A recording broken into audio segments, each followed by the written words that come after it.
getting no job. If you go get a job, they're going to take my Section 8. Then you won't be able to get no Section 8. You're not going to get no job. They're going to count your income against my Section 8 and my link card. You're not working. No. So I don't care what you got to say. I don't care how you feel. You're not working. You're not going to get a job. You're not going to school. You're not doing none of that shit. Get on Section 8. Find you a nice apartment. Go get you a link card. You will be fine. You don't have to sit up and work. You don't have to work no job. The government is here to help us. Getting no job. If you go get a job. All right. This is how I feel about this situation. Some people are very comfortable on government assistance, meaning Section 8.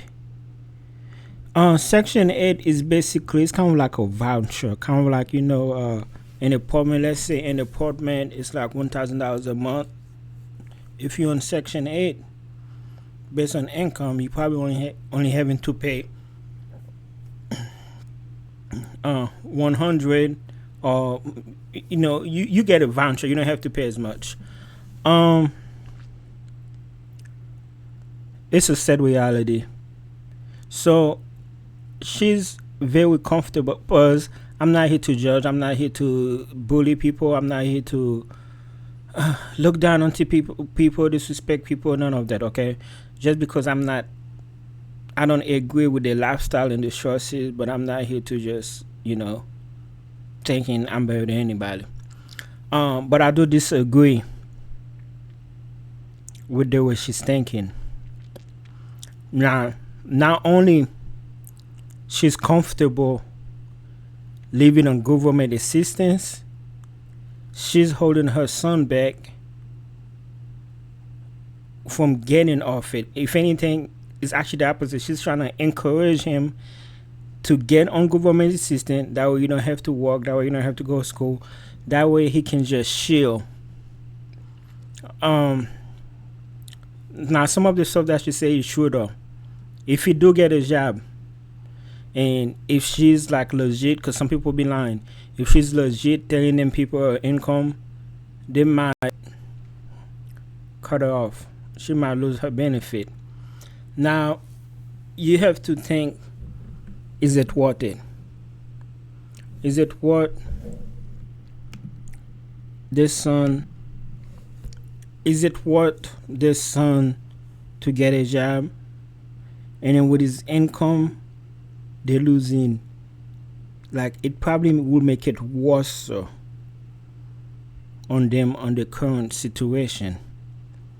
Now, had she had a goal to get up Section 8 and, get a real job and all that stuff, and help her son to try to get off, the government assistance, that would be a different story. But she don't have, allegedly, she don't have no desire, no plan of getting off government assistance. So she's holding her son back.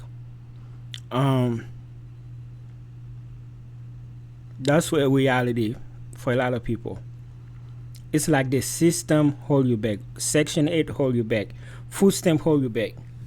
Because very so often, I think it's every 6 months, once a year or twice a year, or if anything change, you have to let them know how much you're making.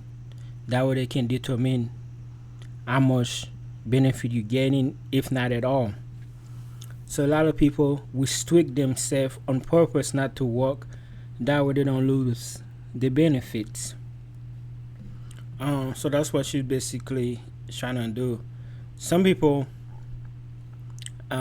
just comfortable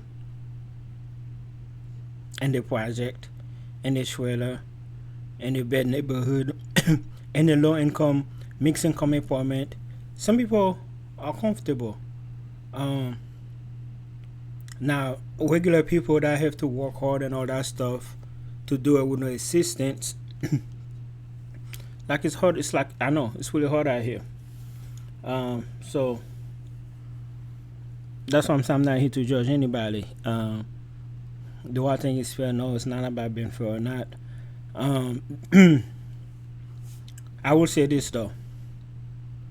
Not everybody have the same, and I'm not making an excuse. Not everybody. We was not born equal. There are people who was born with a good support family. You know, went to school, went to college, got a job. There are people right now. They don't even have a baby yet. They already know what school the baby going to. They already know what college the baby going to. They already get the baby life figured out. And there are people who were just born in a poor lifestyle, so all they know is poor. They was born in government assistance, so all they know is government assistance. They was born in the project, so all they know is the project. You know, and that's what they call generation poverty. Kind of like you got generation wealth, you also got generation poverty. But instead of some people, and some people do get out of the project, they do get out of the trailer park, they bend neighborhood and all that stuff. Some people do want to get out of it and break their family curse. You know, so some people do good for themselves, whether it's acting, basketball players, singing, rapping, just whatever.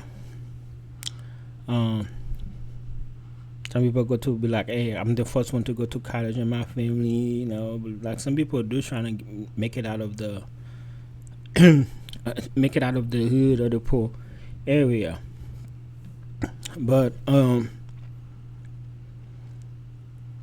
she, in her eyes, she's probably think it's best her first son don't work and they live a comfortable life as they are, and with whatever they're getting, instead of her son working, and then they're using that as a punishment, because they will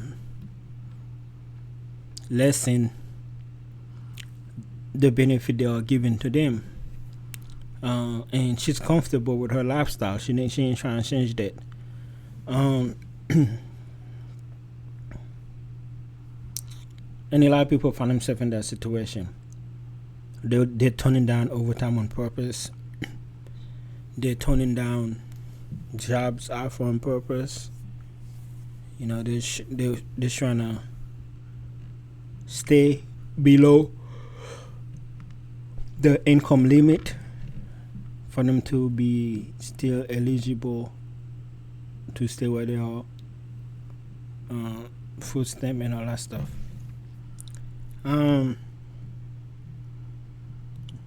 But yeah, I don't think that lady have any plan to get off it, unless they have a limit on how long you can get food stamp. That would kind of like encourage people, or government section at anything. That would kind of like encourage people to be like, oh man, I got 6 months, I gotta find something fast, because this is it. I don't know the current limit, if there is, or if there's any limit for Section 8 food stamp and all that stuff. But if they have like a limit to it, they'll be like, all right, we're gonna help you for X amount of time, maybe a year, 2 years, 5 years. After that, you can no longer. After that, you either go on your feet or it's homeless. You gotta figure it out. That will encourage people to work and let their family members work.